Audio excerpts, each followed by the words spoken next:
The Seeking Eye Life Exploration podcast is and will always be free to access. But if you would like to support my work, please consider joining my Patreon or signing up on YouTube as a channel member. By doing so, you will receive exclusive benefits, including early access to future podcast episodes, access to hosted discussion groups, and access to non-podcast supplementary videos. So click the join button underneath this video to join as a YouTube channel member, or find the link to my Patreon page in the description. Thank you.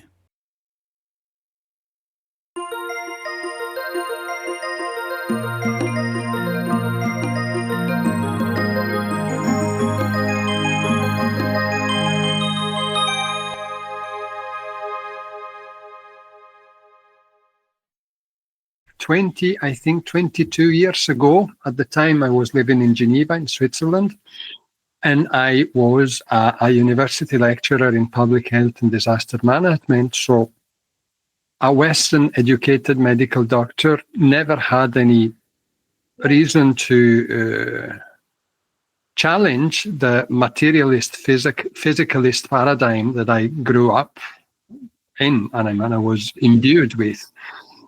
And one day, over tea in the kitchen, I remember very well, it was my lovely wife who told me a little story happened to her. She's a Glaswegian, a Glasgow lassie, and she was about maybe 18, 19. She was about to leave the house where she had lived with a family up until then. And it was a large family, and it was left herself, mum and dad. And at some stage, she starts hearing some knocking behind the headboard of the bed. Bizarre, not particularly scary, but a little disturbing. And she asks her dad to check in the attic. He says, "Oh, be some birds, some pigeons." And sure, there wasn't anything, and it was not the pipes heating up and everything. It was quite an insistent rapping, as in, the best tradition of the rapping, of the so-called paranormal rappings. And the thing goes on for quite some time, and she is annoyed because, and anytime she goes to bed, this thing that had appeared out of nothing keeps disturbing and annoying her until one day, and she told me in very precise terms, and she has also told others, because whenever I take her to meetings and everything, she's forced to tell the story to the audience. It's a small thing. In the greater scheme of things, it really is a minute happening. But she was going out. She had on a long coat. And as she turns around to wave goodbye to mum and dad who were in the kitchen, the corner of her coat catches into what appears as an urn that her dad had brought home from, a rickety place, this one of kind of, this fake antique things, etc. The urn turns over and out spills what looks like ashes. And they all look at each other and they say nothing. She goes out. When she comes back, the thing has disappeared. The ashes have been disposed of, or we don't know. And sure enough, the same day, the rapping stops. And, it's a cute story. It's a really minor happening. Exactly the kind of story that at the time, if anybody else had told me, I would have smiled politely and moved on. But exactly the same turn of phrase I use all the time. She's the person I know best and I trust most. And I could tell that even after all these years, she was, I wouldn't say perturbed, but she had question marks about this thing. She didn't know what to make of it. And so with the stiff upper lip I had back then, I said to myself, let me see if anything serious has been written about this, what I'm about to say, and I will not, but, about this kind of things. And immediately upon that, when I started looking, I stumbled upon the 575 pages written by a super credentialed transpersonal psychology professor, the late Professor David Fontana, whose credential really overcome my boggle threshold by 1.5 miles, because, I mean, it's a top academic. And the book says, is there an afterlife? A review of the evidence. Well, if ever there was a rabbit hole, here I am 22 years later, thereabout, having gone through about 35,000 pages of literature, having become a member of the Society for Psychical Research, the Scientific and Medical Network, the International Association for Near-Death Studies, and recently having been accepted into the prestigious Parapsychological Association. I went to conferences, study days, I interviewed the researchers. I even went and trained personally with Raymond Moody, whom yourself and your audience certainly will remember was the first one to write about near-death experiences in 1975. And so this has been a long, tortuous, but super interesting adventure. An adventure that started out with a scholarly passion, because I am that kind of person. I like to, study things and reflect on things, etc. Then turned into a more practical, applied kind of study, and maybe we will get to that later on in the interview. And recently, then I've actually started a second doctorate and almost finished now at the University of Northampton, with the revered Professor Chris Rowe, the largest parapsychology department in the world, essentially. And so from a scholar to an applied scholar, now to a researcher, whereby I produce my new original. I add to the body of knowledge in the world. So this is, it took me maybe 10 minutes to answer a simple question, but I wanted to lay the foundation. Oh, it's important to know. Important to know the full background. What brings me here? Sure. So, as a medical doctor initially, I'd imagine that, as you said, you came at this from a very Western viewpoint, that it's all nonsense. I suppose that once you die, that's it. So, what were your opinions of it in that sense back then? To tell you the truth, I had not really given it much thought because I was relatively young. The episode, the tea anecdote happened when I was 44. So, I had a fast, tumultuous career with International Red Cross first as an emergency physician, and then I took up this late academic career in public health. I was otherwise occupied, let's say. Mind you, I must say that I had an intellectual interest for Eastern religions back then, which is still very much alive and kicking today, and has deepened considerably. So I liked, as much as I liked to read about physics, cosmology, and astronomy, I liked to read about Buddhism and Hinduism, but as a cultural interest, because I liked the ideas and I liked to reflect on these concepts. But I was more interested in the metaphysical question, that is the ultimate nature of reality, more than what happens after we die. That didn't really feature on my radar screen back then.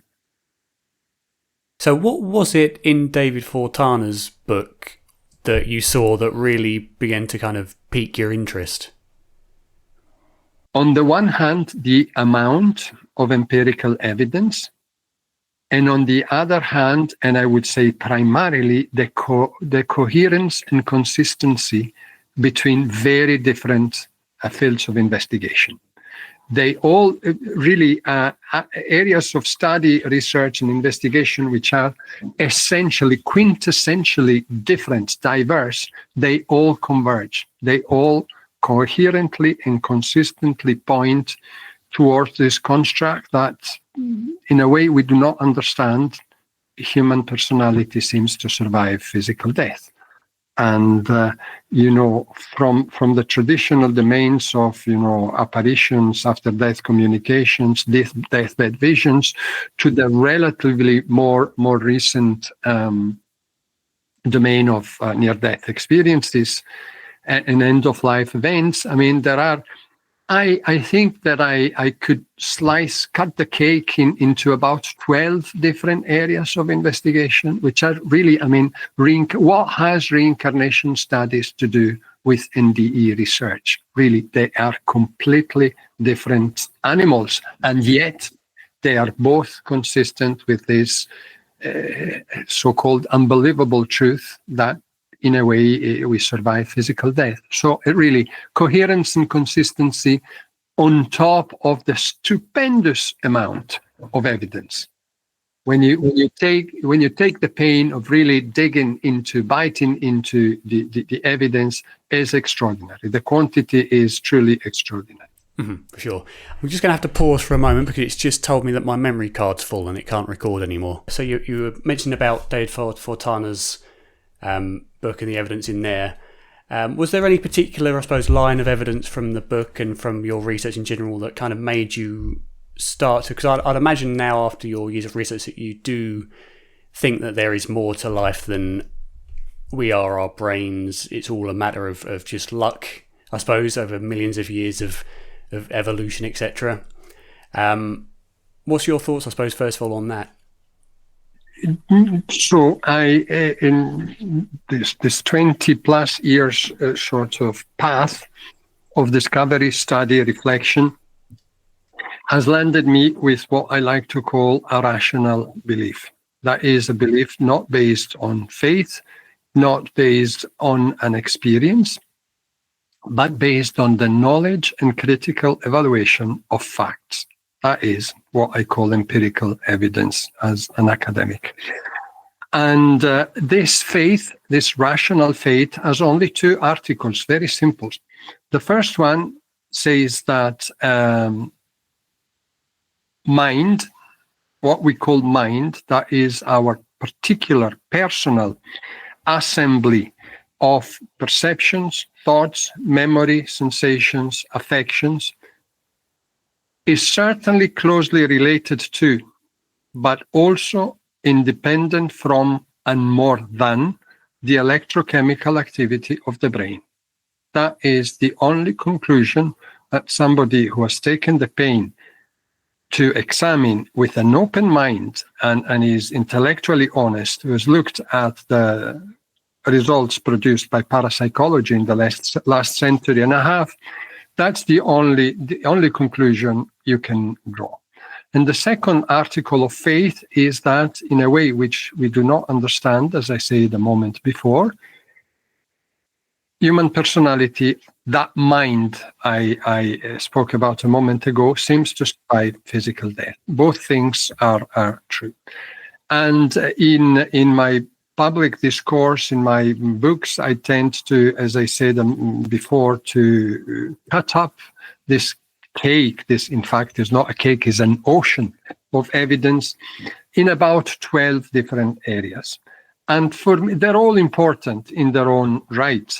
But for me, the three pillars are deathbed visions and other end-of-life happenings, near-death experiences, and after-death communication. By after-death communication, I focus me as a parapsychologist, now a clinical parapsychologist, but that's something else. As a natural scientist, I tend to focus on the laboratory part of this evidence, which are the multiple replications of up to quintuple blind experimental protocols, which tell us that, yes, what is technically called anomalous information reception seems to be a reality according to the methods commonly used in natural science. But that's only a part of the evidence for after-death communication. There's all the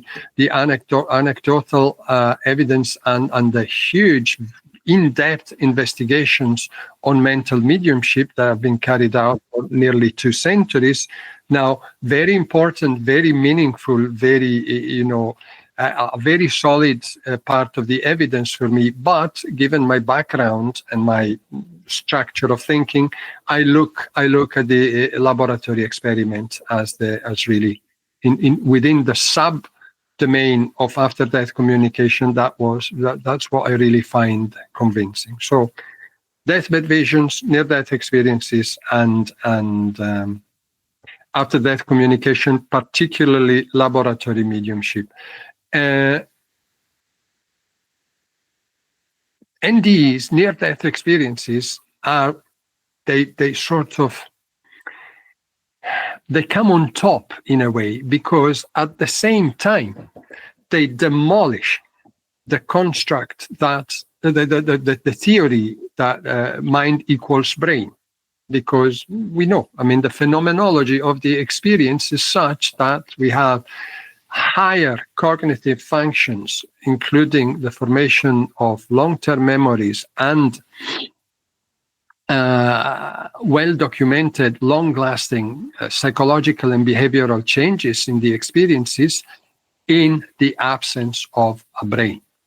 In particularly following cardiac arrest, we know that NDEs happen in a variety of different life-threatening situations, and in some situations which are actually not life-threatening, and yet the best studied are the ones that follow a cardiac arrest. Why? Because we know full well what happens to the brain. We know very well the physiopathology of cardiac arrest, and we can say with confidence that about 20-25 seconds after the perfusion of the brain stops, there is no brain.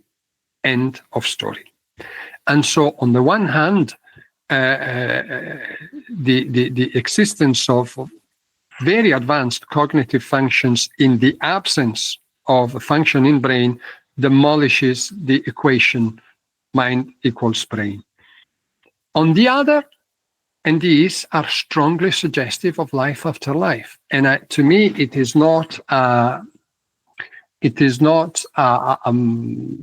by chance that virtually all the researchers who have made this the prime subject of their activity, I'm talking of medical doctors and academicians, they're all convinced, and they're very vocal about this, that NDEs are strongly suggestive of life after life. Interestingly, the critics are not the ones who have actually studied the phenomenon. The critics are the ones who look at it from the outside and have kept regurgitating the same handful of materialistic explanation, explaining away. It's not even explanation, is a dumb tentative to, discard, to scoff at the thing, using and reusing and reviving explanations which were proven to be wrong already 20-25 years ago. Wrong in as they do not stand up to scrutiny. They do not correspond to the empirical evidence we have. It's interesting regarding the cardiac arrest cases, certainly because, as you say, traditionally we've known that pretty much as soon as the heart stops, within a few seconds, the brain goes flat. But one study I saw recently that I wasn't completely aware of is the 2023 Borgian study that seems to show in four comatose patients, 2 of them show heightened levels of gamma rays, etc. That's one that I've recently come across with, so I haven't had the chance to dive in recently. You would, of course, I'd imagine, looking at your reaction, about that one. Yes. So we're looking at 2 studies here. One is in rats, and the other one is in I might be wrong, but I seem to remember 2 human subjects. Okay. The studies are riddled with mistakes, omissions, and in the case of rats, deliberate omissions that invalidate the thing. There is, I'll promise to look this up and send it to you after the interview. There is a very interesting technical analysis which essentially demolishes these studies. Regardless of that, even if there was a burst, is actually perhaps not gamma rays, which are high intensity electromagnetic radiation, but the gamma band. Gamma activity. Not gamma waves. That's all right. Gamma waves of the gamma band of electroencephalography. You want to tell me that such a rich, deep, life-transforming experience, the building of memories which last practically intact for 2 or 3 or 4 decades, happens in a burst of brain activity lasting a few seconds, I think that in itself is laughable. Not to mention the pretty convincing evidence we have for veridical perceptions had from a point outside the body, whilst there is no brain, etc. So I think that that was a lottery win for a certain kind of skeptics, which likes to parade these 2 relatively marginal studies, not replicated, not done. And according to this analysis, I will send to you, technically severely flawed. But I stand to what I just said, that, I mean, even if we had a short burst of activities, we know that there are muscular contractions that may happen after death, but these are just nervous reflexes or just activities that have nothing to do with, quote, the full functioning and complete coordination of a number of different areas of the brain, end quote, which is commonly believed to be necessary to have conscious experiences. That is not present. When you don't have arch reflexes like the gagging reflex or the corneal reflexes. These are direct nervous reflexes that do not even involve the central nervous system. We're at the top of the spine. And so if that is offline, it means that anything above that is gone long before. Because I know one of the, one of the arguments against kind of a flat brain EEG is that EEG can only measure cortical activity on the surface or higher levels of the brain and not what's going on slightly deeper. So there could be some explanatory activity going on deeper down that we just can't measure. Correct. Too bad that we are told that essential for the emergence of consciousness is the activity of the higher functions, the neocortex, in fine coordination with a number of other areas which we know are not working. And regardless of that, I'd never focus on the EEG exactly for that reason. Even if talk to any neurologist and they will tell you that if you have a flat EEG, there's very little going on in terms of activity in the brain. And even if a few packs of neurons still fire deep down inside the brain, what has that to do with consciousness as it is explained by physicalist theories? Nothing. Regardless of that, I insist, the fact that the breathing center, which is in the brainstem, goes offline after actually a few seconds because we stop breathing.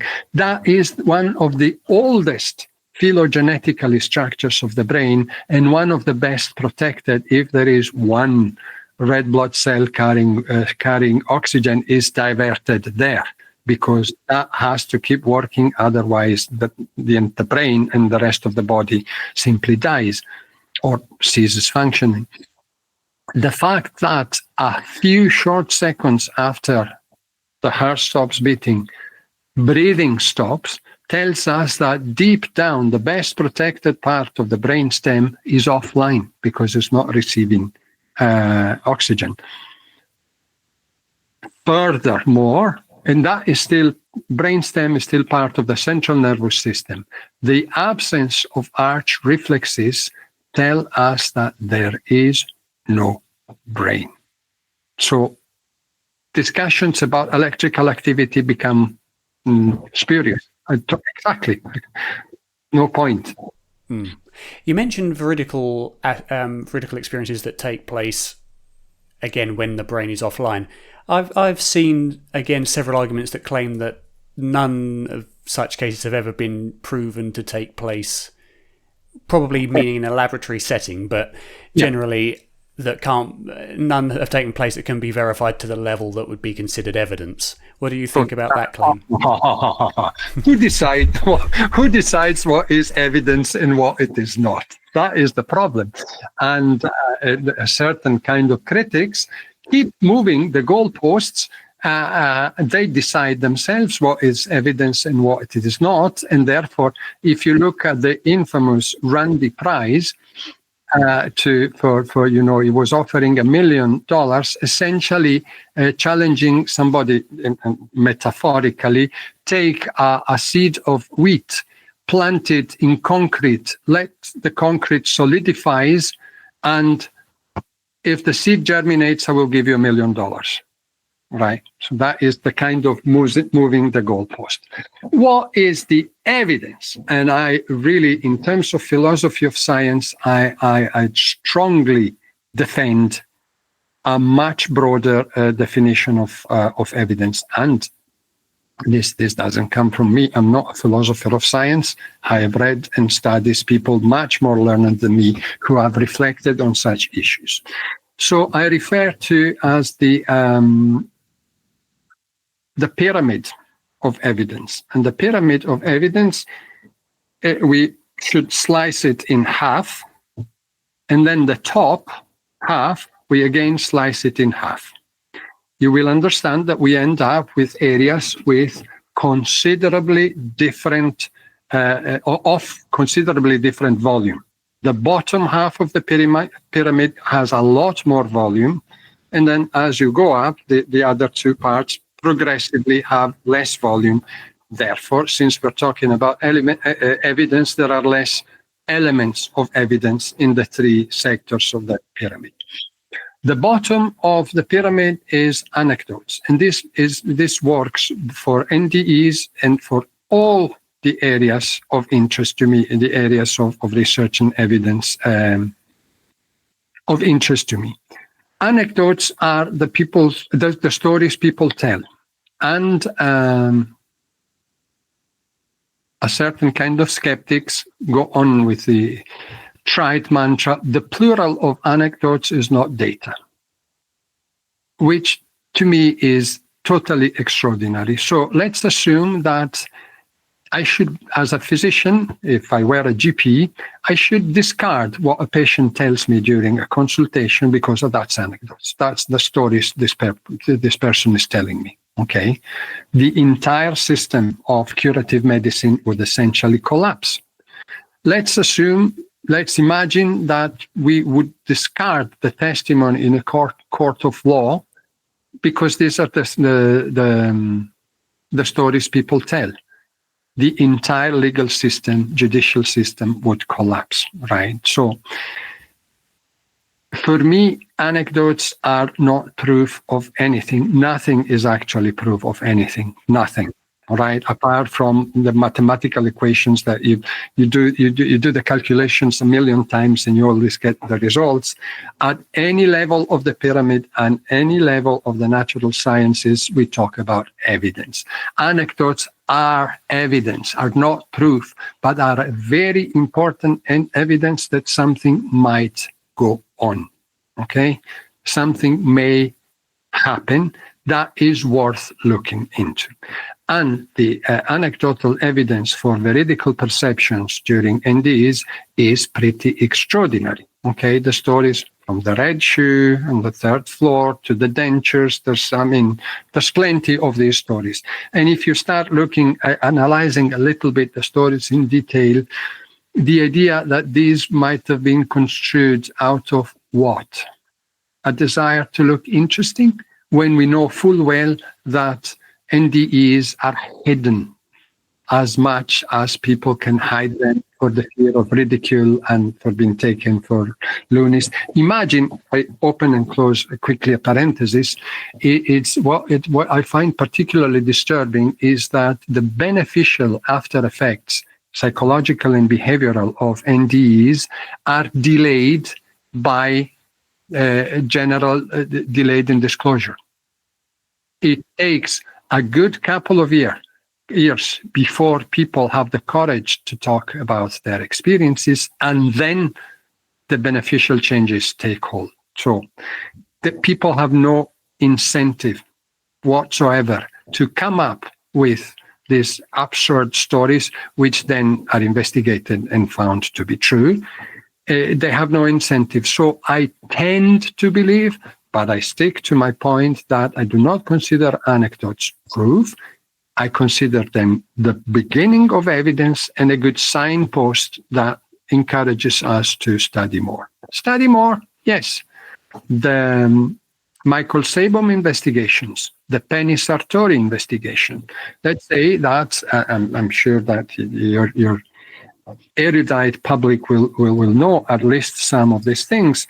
We know that as part of these supposedly veridical perceptions, patients are able to describe in pretty minute details the environment where they are being resuscitated whilst they have no brain, what the health personnel are saying to each other, down to some very mundane details, like in the case of the dentures that had been put in a certain drawer of the resuscitation room. How do we understand if these things have a counterpart in reality or not? And Sabon did two things. A first study looked at the descriptions patients who had an NDE and had out-of-body experiences. They looked at these descriptions and interviewed the personnel who were involved in the resuscitation for that particular patient. He looked at the clinical records of the resuscitation, and these things match to a very high degree. You understand that we have moved from the first layer of the pyramid up to the second layer. Okay, we are talking about investigation. When these things are looked at in a systematic manner with a scientific attitude and spirit and modality. The second study of Sabom, then repeated by Penny Sartori in her PhD thesis, took people who had a near-death experience, were resuscitated, had an NDE, and remembered particulars, and another group of people who had the cardiac arrest, were successfully resuscitated, but did not have an NDE. And they asked both groups to reenact their resuscitation. The results are absolutely striking.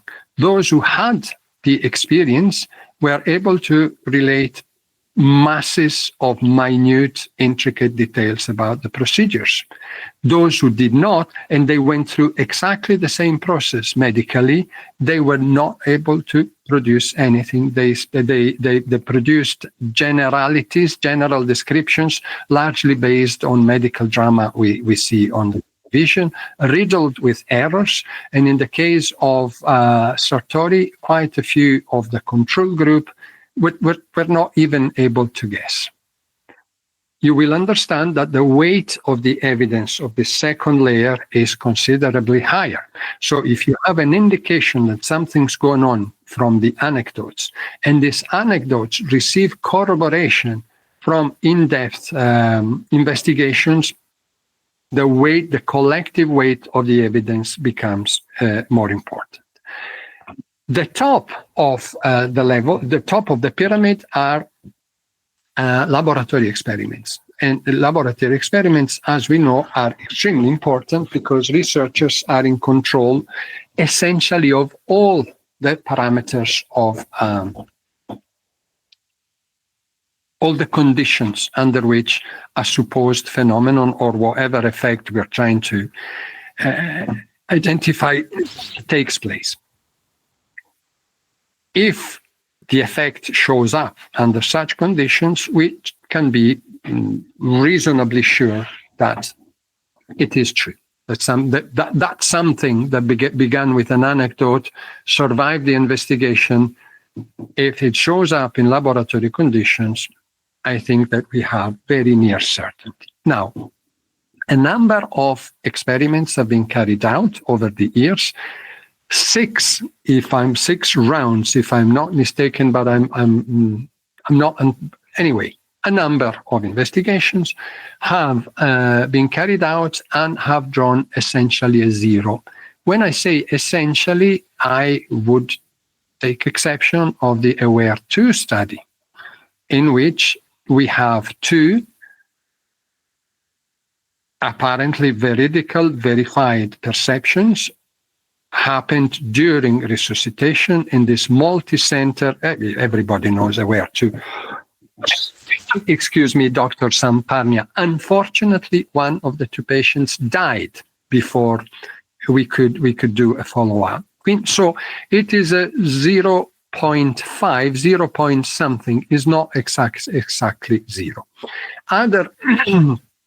Other protocols used decoy targets, hidden targets placed around the room in places which would only be visible by being, by having a center of perception in that particular area. And here I have read to sort of this. We must take stock of this because it's true. I mean, all the previous rounds of experiments essentially were unsuccessful. One argument that has been presented to say why this might be the case is that the numbers are not sufficient, because not all NDEs are equal. Not all NDEs have an out-of-body experience. Is it 17%, 21%, or thereabout of the total number of NDEs, which is a fraction of the number of cardiac arrests and resuscitation. So OBEs are relatively rare, and details of OBEs unreported in a fraction of the OBEs, which are a fraction of the NDEs. So the point this researcher was making is that probably the numbers are still too small. We should keep going at that, and it may well be that at some stage we find that somebody actually can see one of these decoy target. Having said all that, and I've taken quite a lot of time to explain my pyramid, the situation with mediumship, for instance, is different. For mediumship, we have an equally gigantic base of the pyramid with anecdotes. The numbers and the strength of the anecdotes is extraordinary. We have dozens, if not hundreds, of high-level, in-depth investigations confirming what the anecdotes seem to indicate. And then we have 14 independent replications of multiple blind laboratory experiments. There, in the case of anomalous information reception, all the pyramid is completely coherent and consistent, and I think you wouldn't say that mediumship is, or rather, anomalous information reception is proven, but the evidence is strong enough to consider it a fact, in my opinion. In the case of NDE, I must, in honesty, I must say that the top of the pyramid is still largely, not totally, but largely lacking. Excuse me, I forgot one thing. It's part of the investigations on top of the Sabon-Sartori model of checking. The accounts of NDEers have been looked at in with very sophisticated language analytical tools, and they appear as real memories, not fabrications or confabulations. They have been confronted. They've been asked, same thing. They've asked people to imagine what would have happened, and the very language people use seem to reflect real memories, real happenings, rather than dreams or imaginations or things which are do not correspond to a real experience. That is another.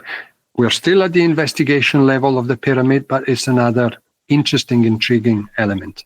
And these are things that the lay person who casually hears about NDEs and these phenomena, mediumship especially, wouldn't consider that is in place outside of the anecdotal level. Yeah. And as you say, especially the Aware 2 study, if we look at it in terms of the figures, so it was approximately 2,000 people that were included in the study set. To get a result of 2 people that had veridical aspects to an out-of-body experience is 0.2%. Uh-huh. So imagine the scale that you would need to get, first of all, any kind of reasonable sample of those experiences. It'd be massive. And to me, it's extraordinary to claim that these experiments, having had no apparent hits, is therefore evidence that these are all made up. As you say, if you had a sample of 20% of people that had out-of-body experiences but saw the wrong thing or saw something completely that wasn't correct, then maybe you could argue that. But the absence of the experience is not evidence against it, I don't think. Are you a philosopher of science yourself? No, not by any stretch of the imagination. Like one. This line of reasoning is perfect. Is exactly the kind of reasoning that applies to this situation. Now, so going back briefly, something that came into my mind about Penny Sartori's study, just the way that I would think about because I've spoken to Penny a long time ago, and my memories of it are hazy. But as you mentioned in the study, she found that those who had near-death experiences were much more accurate with their descriptions of the surrounding environments. Could it not be argued that those maybe that did have the experiences, instead of being generally out of body, maybe were in a state, unlike those that didn't, were in a state where they were able to receive information despite being unconscious, and therefore their brain was able to pick up auditory or maybe even visual information without them being conscious of it, and then spinning that into a narrative accurately, as opposed to being generally out of the body. Have you ever fainted, Darren? Yes. What do you remember from the time? I remember feeling extremely ill and then being on the floor. I know, but before you regain consciousness, the between lights off and lights on. It may as well have not have been there. So how, and that fainting is a reduction in the blood flow to the brain. The brain still functions very well. You, like me, like anybody who faints, does breathe, and I mean basic functions work. So how could a person in cardiac arrest who is deeply unconscious because there's no blood perfusion acquire details about the surrounding visually or auditorily and build memories about that, so to be able to report them during the investigation? Very difficult. Very difficult. Would you say that similar explanations can be taken with things like anesthesia awareness? When you say similar things, you mean, sorry? So you could argue that anesthesia, unlike, I suppose, fainting, anesthesia generally, although the brain is still active, it certainly does take it down considerably, so to a level where experience shouldn't be possible, and yet it can be. Apparently it can be, but then again, what is it? What's being aware during anesthesia? What is being aware? What is generating perceptions? The entire argument is not the brain, because the mechanisms that we normally think are provide these cognitive functions, perceptions, and the formation of memories are simply not there. That is the convincing argument that there must be something else at play during these cases. Could it not be that simply, we know so little about the brain that we have yet to discover the mechanism, although it may still be physical, if that makes sense? This is the promissory materialism. We don't know yet, but exactly your words, but the brain is so complicated. We're about to know, we're about to understand, we're about to be able to tell. And we're still here. But this applies to NDEs, but applies much more in general to theories of consciousness in general. There has been not 1 inch of progress in 50, 60 years of neurophilosophy. And of course, our neuroscientist colleagues are very good at showing us that this particular neuron fires when we think of a banana. But we remain with the seemingly unsurmountable so far problem of that is one category. Qualia, the lived experience of even just thinking of a banana, is something else. And the two things are two different things, categorically different things. So I don't buy into promissory materialism. You have to tell me before I can discuss these things. You have to tell me what could be the mechanisms exactly. We don't need, as I say, we talked about consciousness. Show me where memory is. There are no traces, and now we are told that it's just this modality of different areas of the brain to work in sync and everything. Now, these are things that I read and on the side of my actual area of specialty, which is something completely different. But I seem to understand that just as much as we do not have a shred of an idea of how the electrochemical activities of the brain can give origin to the lived experience that we all know as consciousness, so nobody has been able. And look at the materialist theories of consciousness. Not only they are totally unsuccessful in breaking the famous, or perhaps infamous hard problem of consciousness, but they are profoundly mutually exclusive and contradictory within each other. There's one chart I have in mind produced by the University of Quebec, Montreal, UQAM, that tries to put in one pictorial graphic the different neurophysiological theories of mind. It's a mess. It's really, that's so. There's a problem with consciousness itself, and there's an even bigger or equal problem with memory. Where is memory? Where is memory? It's, and here in the lack of any, for me, convincing theory or basis for this phenomena from the materialist side, I am super cautious about embracing other theories and other ideas. When I say that I like the filter model, the receiver model of the brain, I say that I like it because it speaks to me, because it seems to fit much better with a lot of the evidence I have studied. I do not say that's it. Although it's appealing, although it's attracting me somehow, logically and intellectually, I'm absolutely not convinced that that is the case. It's, this is the very, very broadly speaking, is the idea that the physical brain would act as a transducer, a transmitter receiver, that actually consciousness exists outside of us. And the brain is there to interact with this, call it field, which may exist out of that. And that is perfectly consistent with the neurophysiology data, because like you have a radio receiver where you can show variations in the voltage of semiconductors, which are synchronous, which are very related to a radio transmission, but that does not mean that the radio transmission is produced inside the radio receiver. So that metaphor works very well.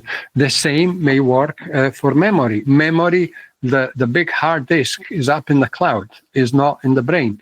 And different parts of the brains are essential to access information which is outside. That's why if you incapacitate certain areas of the brain, you have partial or total amnesia, selective amnesia, and blah, blah. This is the radio receiver part of the theory. The other part of it's not even a theory, is really an idea, is a metaphor, is the filter model. Let's call it model. Essentially, those who support this model claim that the physical brain filters out anything which is not immediately essential for our physical survival, our survival as physical biological beings, supposedly competing in a hostile environment. This is interesting also because has some elements of evidence which seem to be kind of compatible, or at least consistent with this idea. You have certainly heard of and possibly even read the studies quoted by Bernardo Kastrup in Science, and I'm talking about, Scientific American, and I'm talking about Scientific American, not the bulletin of the ghost chasers of, Southampton, with all respect to, etc., showing that in moments of apparent super enhanced cognitive functioning, i.e. production of delirious hallucinations and perceptions and everything, after the assumptions of psychoactive drugs, the activity of the brain actually is lower than you would expect. I've seen a talk recently of the SPR. Are you a member of the SPR, Darren? You should, and I strongly advise you to. The membership is really inexpensive, and you're exposed to a lot of good stuff, including these monthly evening talks by researchers and various people.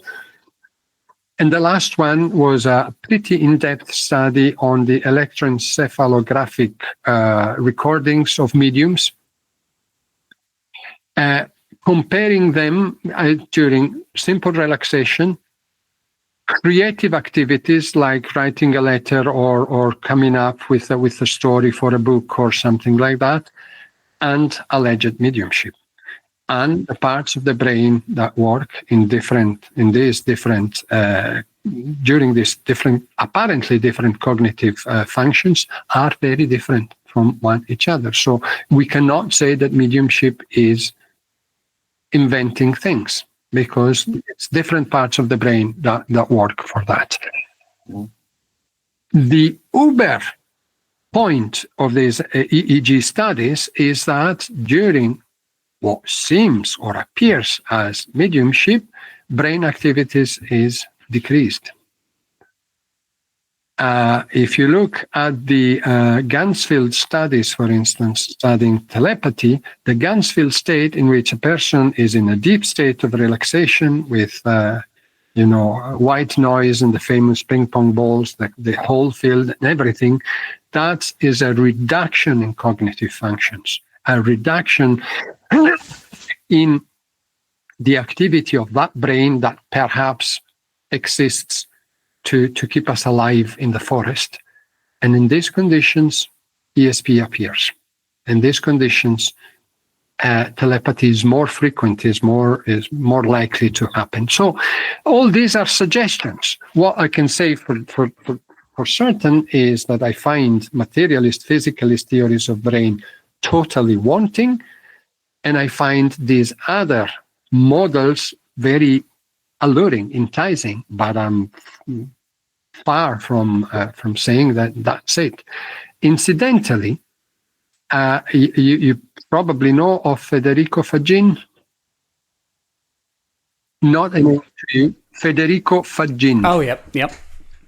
The Italian who, not having anything better to do in the early 70s, actually invented a microprocessor and patented it whilst working for Intel, then was or even proposed as a Nobel Prize for a Nobel Prize in physics and blah, blah. And so a world authority in that field. And maybe not many people know that at some stage in his, I believe in his early 40s, Fagin had what we call a spiritually transformative experience.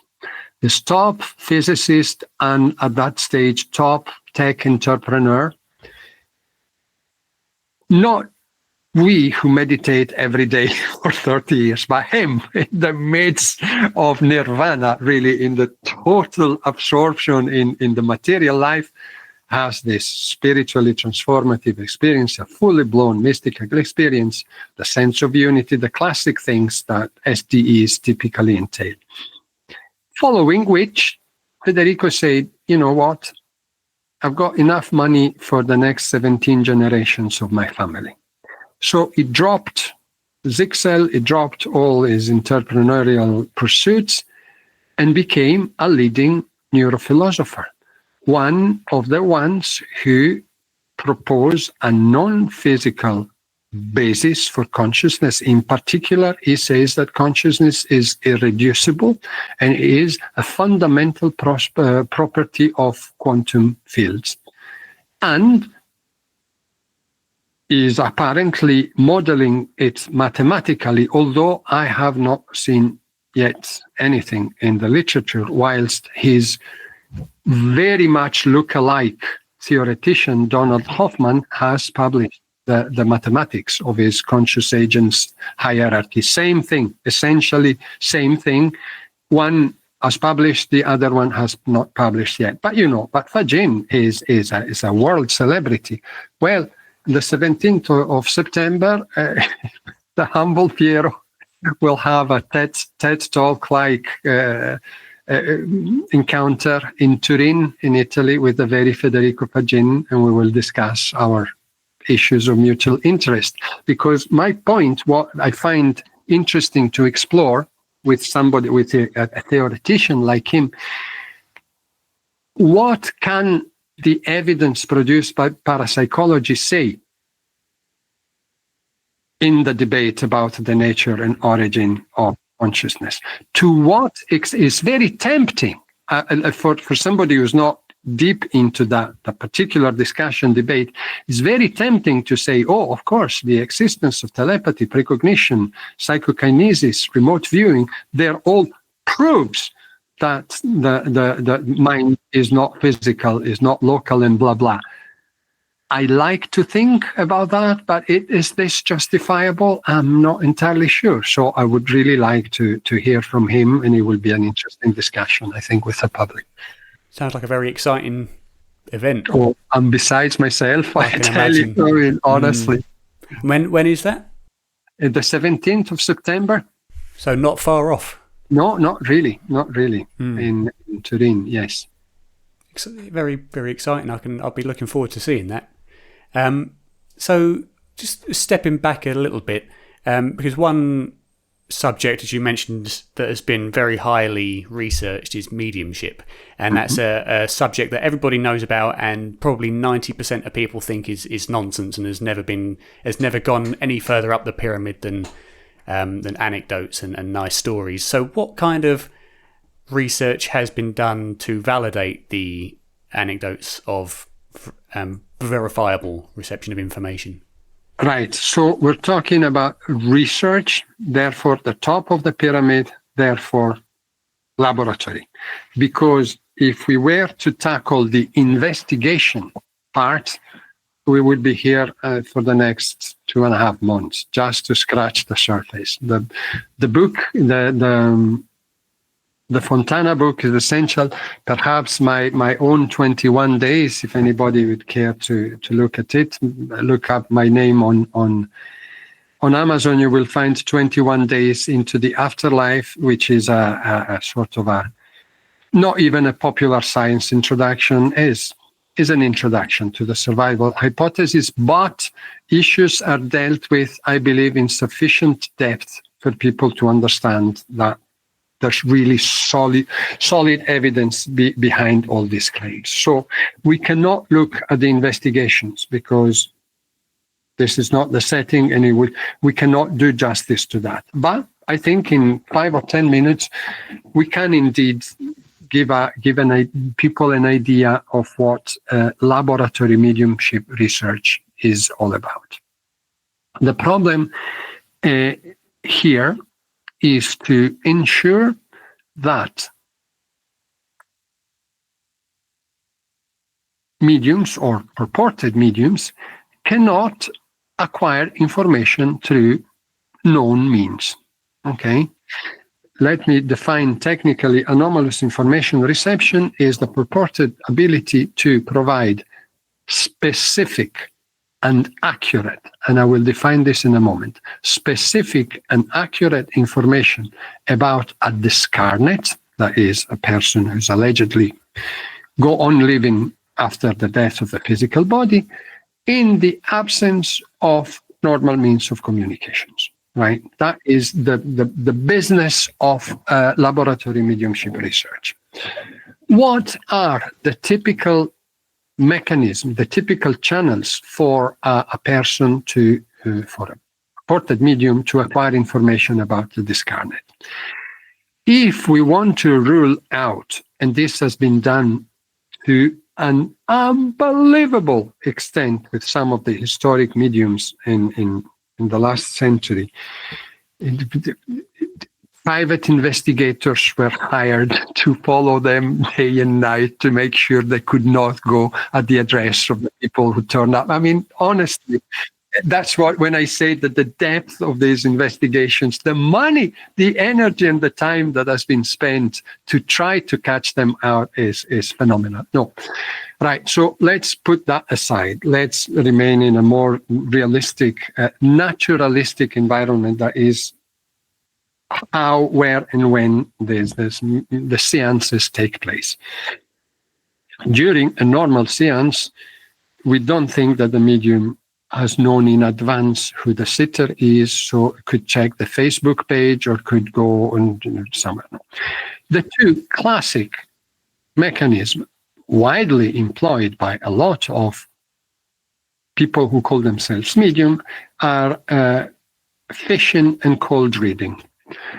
Fishing means fishing for informations. The medium starts making very general statements, and here I come to the specificity. Because if I say, your mom is always with you and wishes you all well, that is a statement of such generality that would apply essentially to anybody who wishes up. Yeah, the so-called medium. Barnum statement.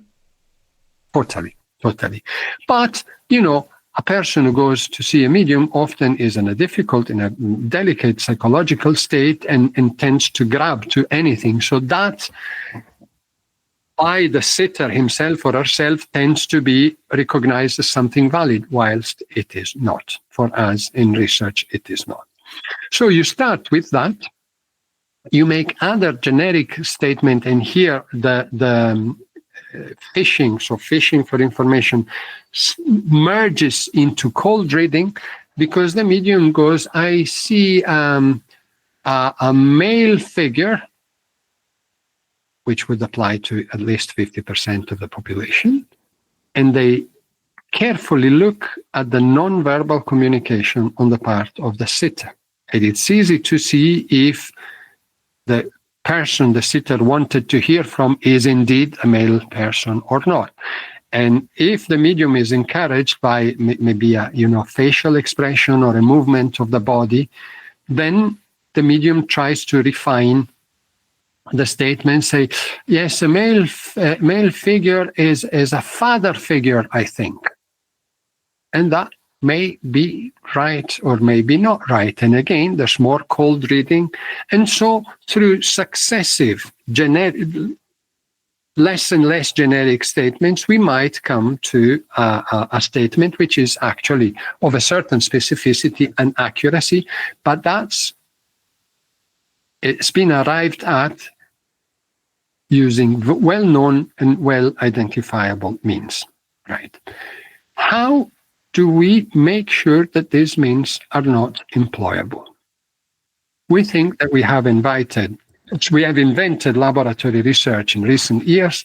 This is stupid because the first blinding, actually the first two levels of blinding were widely used in the Victorian era by the founding fathers of the Society for Psychical Research in the UK, and then the American SPR and everything, and it is proxy sitting. Proxy sitting is a simple procedure by which, if John wants to hear about his deceased dad, Robert, it's not John who goes to sit with the medium, it's Mary. Mary knows nothing about Robert, the father.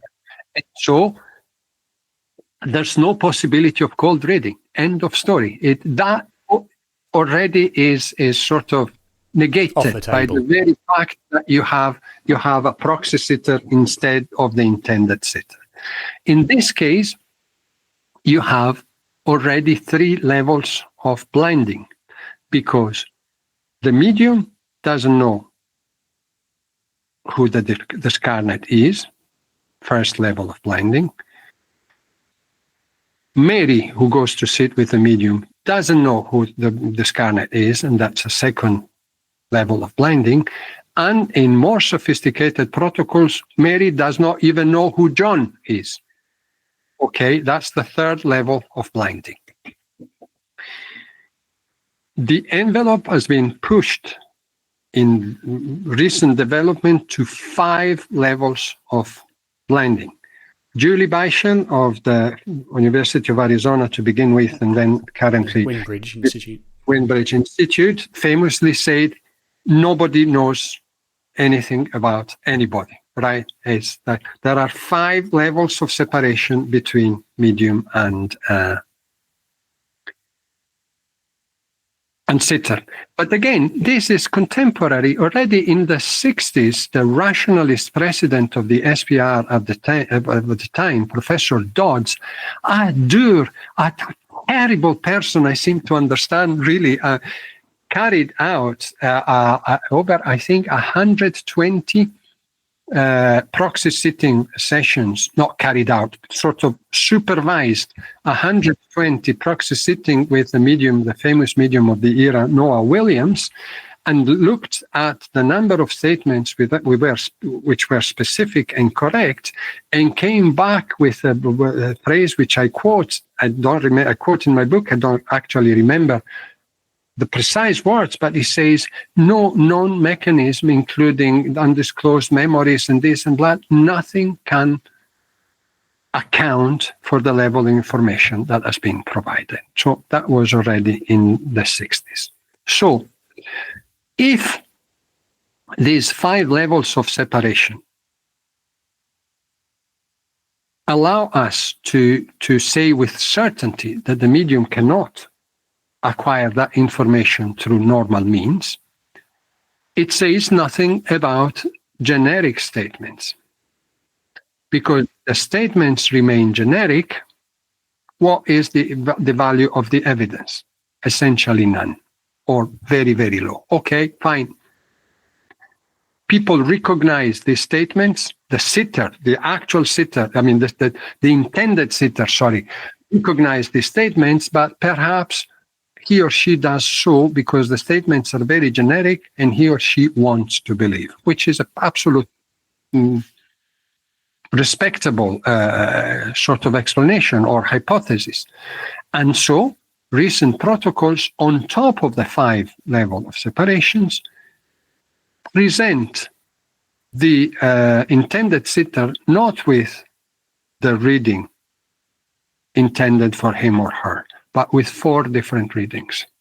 One is for him or her, and the other one are for paired discarnates, paired for gender and age. So all the conditions are there to trick so that the person should not be able, if the statements were really generic, the sitter should not be able to recognize what is the statement that is intended originally for him or her.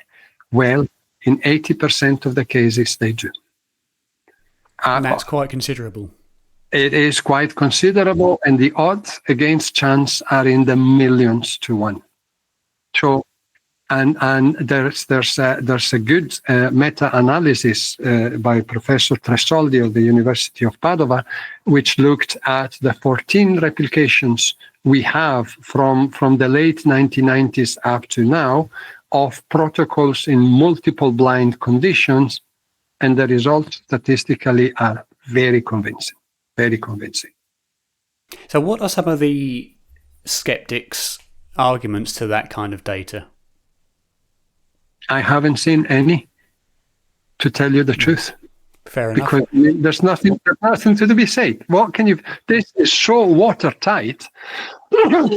They are generically just ignored. And it's exactly what I was going to say. It's likely that most of the skeptics, you must stop hitting the microphone, that most of the skeptics never even really read the research because they've already determined that it must be bunk. Totally. If you look at the reactions following the publication of Daryl Bem's precognition studies, it's literally the Inquisition. I mean, the language used by academics is extraordinary. These things do not exist because they cannot exist. And one says, if, like anybody is saying that pigs can fly, whilst pig obviously cannot fly, is obviously wrong or is lying. And that is in comment to 8 separate rounds of experiments over a period of about 10 years, published on a top-respected psychology journal by a top-respected social psychologist. I mean, for God's sake, what's wrong with these people? Are they making these comments without having read the papers or after having... They have. And they say, no, in many cases, they really don't engage with the evidence. But these people have. And yet they say it's not true. There must be an error because it's impossible. Do they bring up any potential errors? Yes, and they are demolished. And there's a big, in that particular case, there's a number of, rebuttals and critiques and everything. But then again, you have to see each individual study. You have to see it in the framework of the larger body of the evidence. And here I'm talking in particular about parapsychology. Humor me for a sec, as I pull out my latest book, which is, alas, only available in Italian because for certain reason. And it's called Beyond Space and Time: How Science Studies the Powers of the Mind and Its Possible Survival of Bodily Death. And again, if you and your listeners will, again, humor me for a sec, let me say that those 22 years ago, already when reading Fontana, I was reading and marveling at this mythical Professor Jessica Utz, a world-renowned methodologist, Professor Emerita of Statistics at the University of California at Irvine. And, oh, wow, this woman, right, this is so nice, etc. And today I have her as one of the co-authors in my book. Very nice, very nice. Quite prestigious. Together with Patrizio Tresoldi, whom I last quoted, and my very own director of department, Chris Rowe. So, wow. Why, apart from this self-celebration, and I apologize for that. No, it's certainly something to celebrate.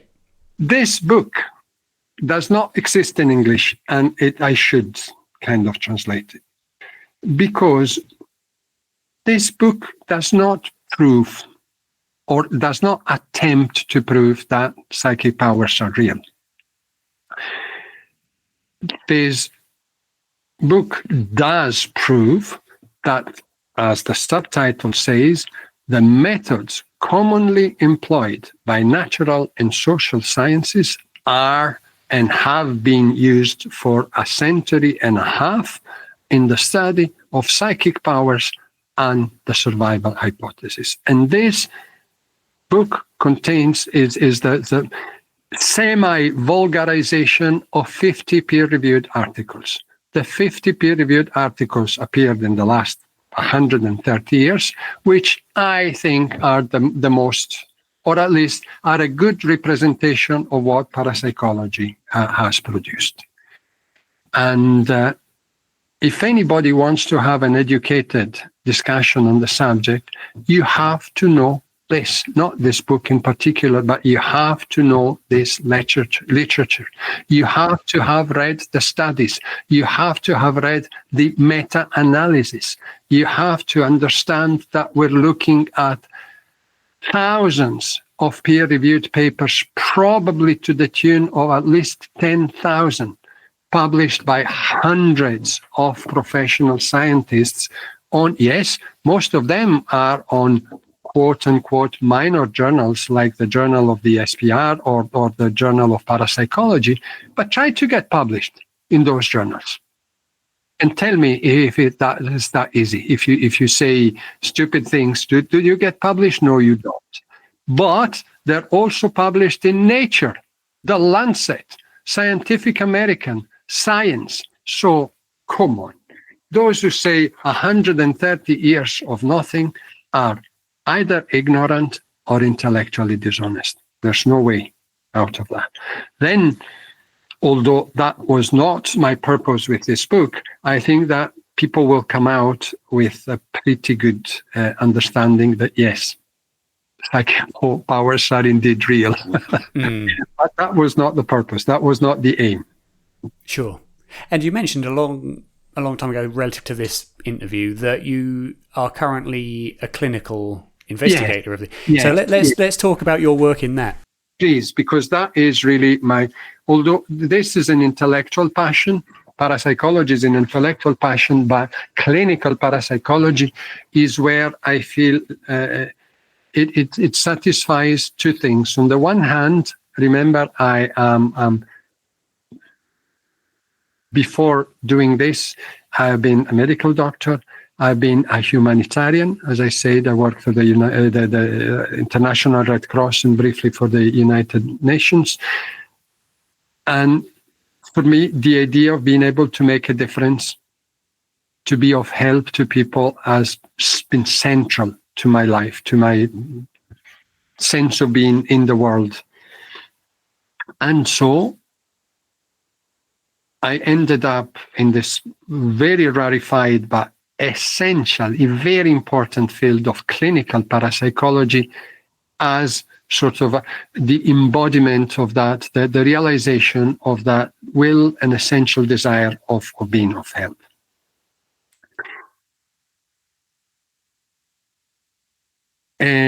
So that's one side.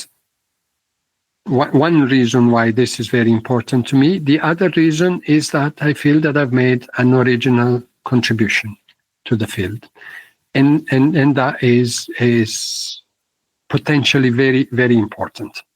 Very important. I presented the preliminary results of research to a number of conferences, including next month. Are you by any chance coming to the PA, the Parapsychology Association convention in Freiburg? No, I wouldn't. I didn't know of it. These events are. I've just looked at the program. Wow, it's a week of wonder. Really, so many interesting topics and interesting people. Never mind, and I will be giving a talk, presenting a paper there. So, essentially, very early on in my process of education about evidence for an afterlife, I realized that this evidence has a great potential, a great helping potential for two categories of people: those who are in pain over the loss of a loved one, and those who are scared of death, those who are in fear about either their death or the impending death of a loved one.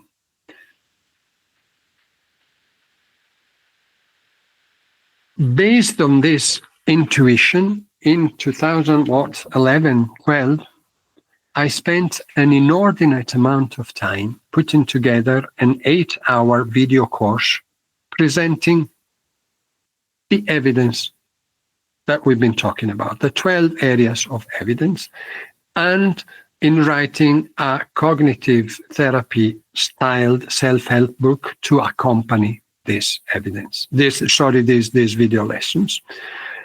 And I made this resource available. I donated, in fact, it to the Forever Family Foundation.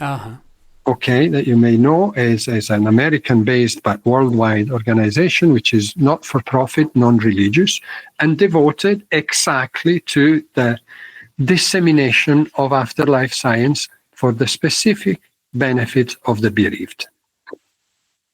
And over the years, both the foundation and myself have had exceptional anecdotal evidence that the approach is working. Right? It's people find it transformative, very useful, and blah blah.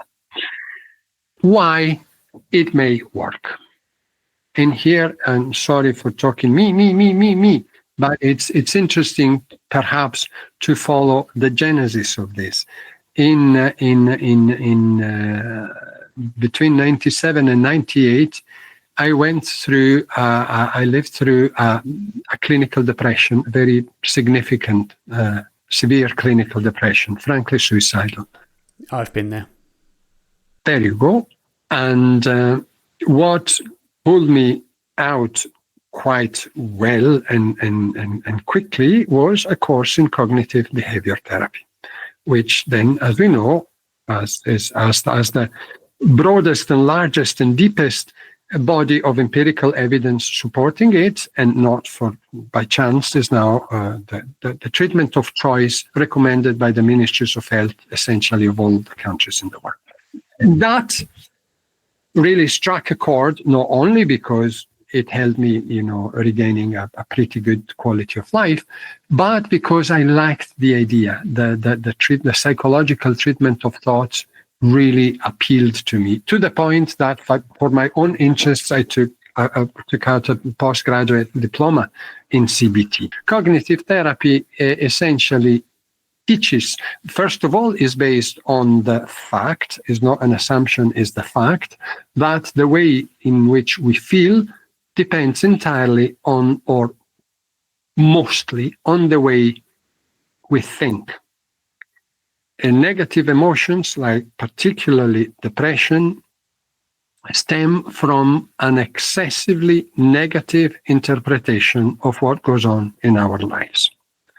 And I'm making this very simple, although it's solid and well demonstrated. What cognitive therapy does is not teaching patients to think positively.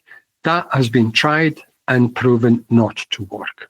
Cognitive therapy teaches to think less negatively. Cognitive therapy teaches to identify the cognitive distortions that appear that feature in these thoughts that keep appearing in the mind of the depressed person, apparently uncontrollably, automatically. They're called automatic distorted thoughts. Why distorted? Because they contain these cognitive distortions, And you learn to identify them, to point out which mistake is embedded in the thought, and to reformulate the thought, not in a positive way, but in a less negative, more realistic way. The effects are extraordinary. Okay, so let's start with that idea. How do we apply this to a situation of grief, a situation of pain following the loss of a loved one? And over the years, I came to the conclusion that there is a part of the pain of a significant loss which is quite simply unavoidable.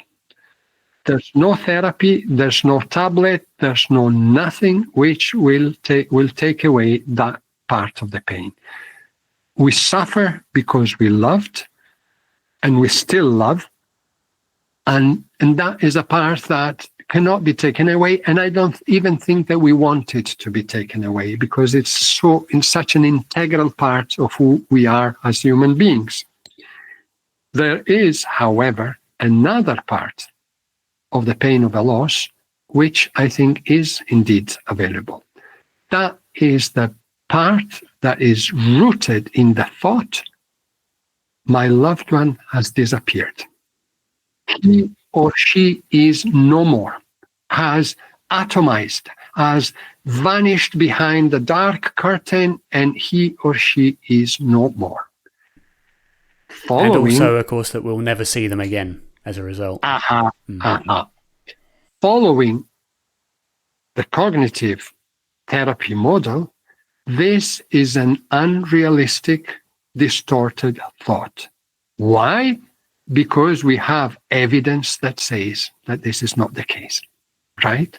So my approach with the videos and with the book is essentially a psychoeducation approach, taking people through evidence that chips away, that undermines this very powerful thought, my loved one is no more. And since I'm not asking but I'm not asking anything of anybody, but I'm not aiming with this resource to replace one belief with another belief. I'm asking or encouraging people to engage with the evidence, and the booklet, the manual, helps them reflecting critically on the evidence, exactly in the way we have been doing in this discussion here. So examine alternative hypotheses, look at if things could have been different, are there explanations, and everything. At the end of the process is the association between knowledge and critical evaluation, this rational process that lands people in a better state, where they become rationally convinced that their loved one is still somehow present. And as you very correctly said, there is the implicit promise of a reunion. When my time will come to pass over, then we will be united again. So that's the story up to a couple of years ago. And a couple of years ago, I was giving a talk at the Arthur Conan Doyle Centre in Edinburgh on exactly such issues. And there was the revered Professor Chris Rowe himself giving a talk on another subject. And as I was leaving, I says, Chris, do you think I'm too old for a PhD? And he says, well, stop it. We've got candidates 80 plus years old at the university and everything. And that was not even 2 years ago. And I'm nearly done, Darren. Amazing. I'm nearly done with a fully blown research-based PhD, in which we're taking people who have suffered a loss. We go through an intake survey, an intake questionnaire, a pre-test questionnaire, if you want, where we measure we identify, we try to measure their current beliefs concerning life after life, And then we take stock of their levels of grief with a psychometric instrument called Texas Revised Inventory of Grief. We also measure their expectations about using the tool and how much they expect it will help them, and all the rest. Then they're given 3 months to use the tool, and at the end they take an outcome and a post-test survey with the same thing. So we want to measure whether the beliefs are changed, whether the levels of grief have changed, and their own experience in using the tool. Preliminary results are spectacular, and they go exactly in the direction of what the anecdotal evidence had told us so far. And on top of this quantitative part of the study, there's also a qualitative part whereby a colleague of mine, all this is done blind because people must not know that I am the principal researcher here, because they know that I'm the author of the tool. Right. So yeah.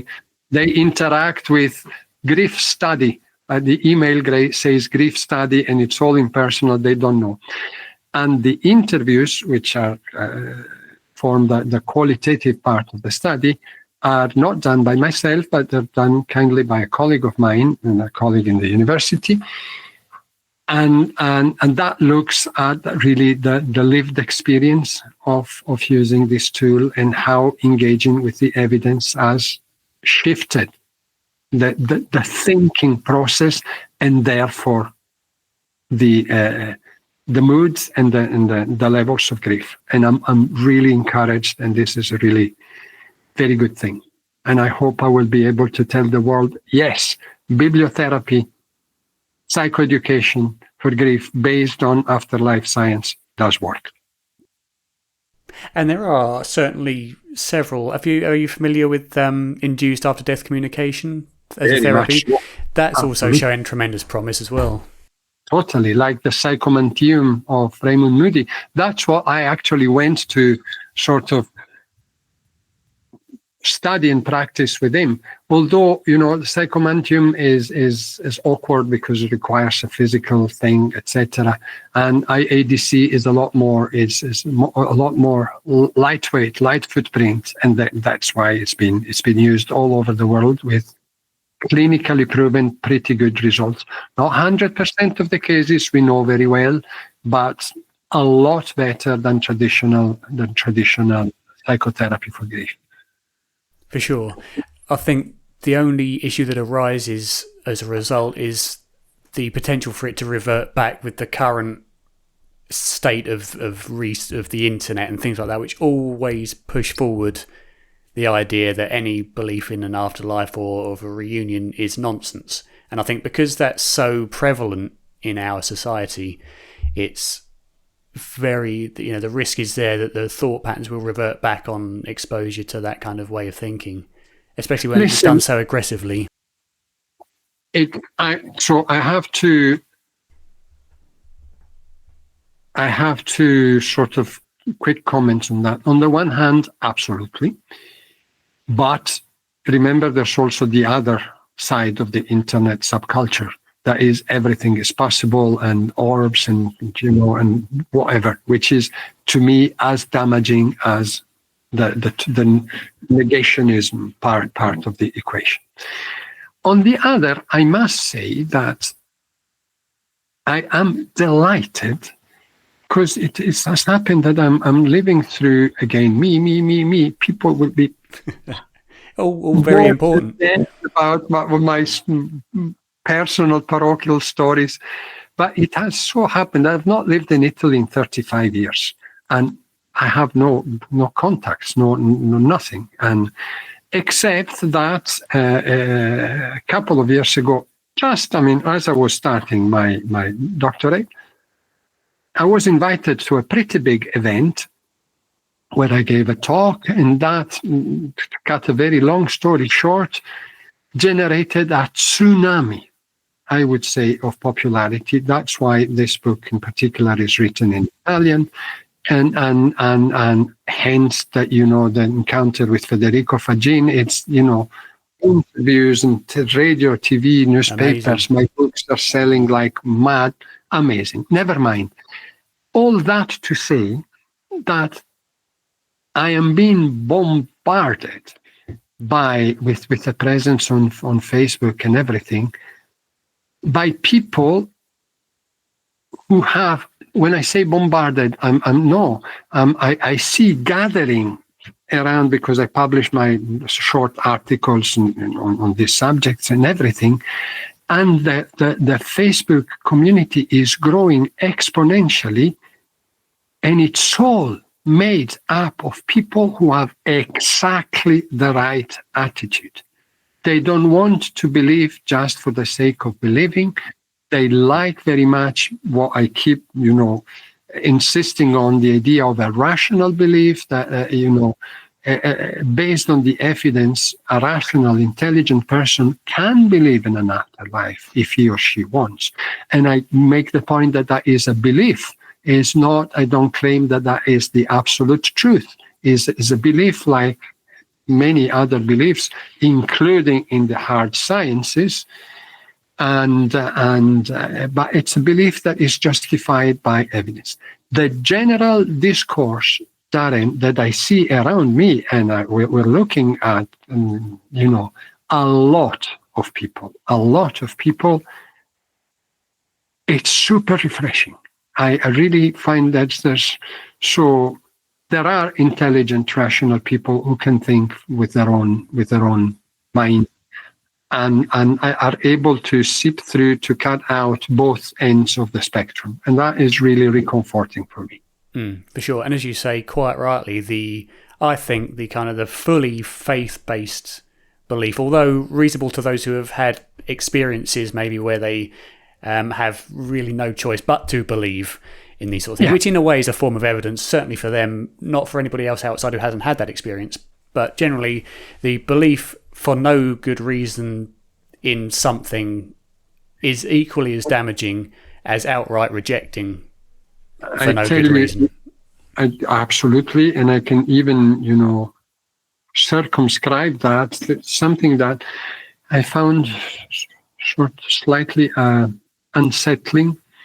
The research, the literature review I've done for my study tells me that general religiosity with very unspecific beliefs as to what happens after we die, unfortunately does not help with grief.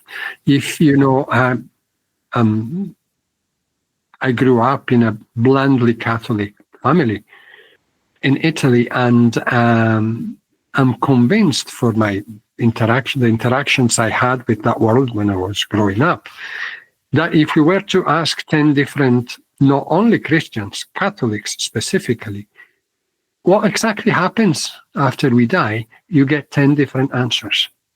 It's real and contradictory, unclear, murky, and that research tells us, unfortunately, is not helpful. I am not making a crusade against religion, okay? I absolutely am not. I'm just saying what research tells us.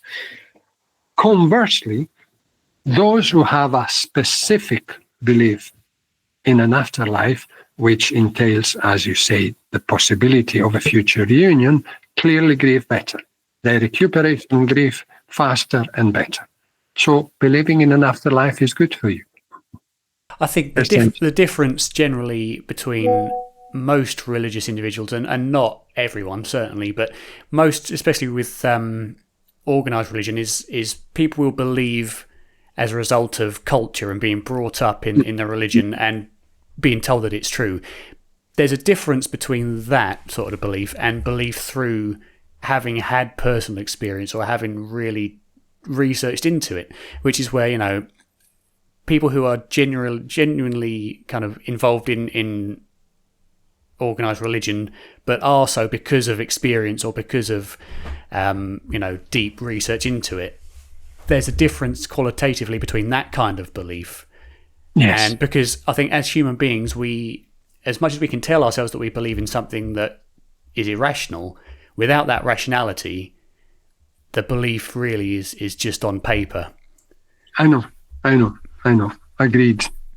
And so the therapeutic values of that belief are null, really, because we can say we believe, but deep down as a human being, do we really, without having the reason to believe?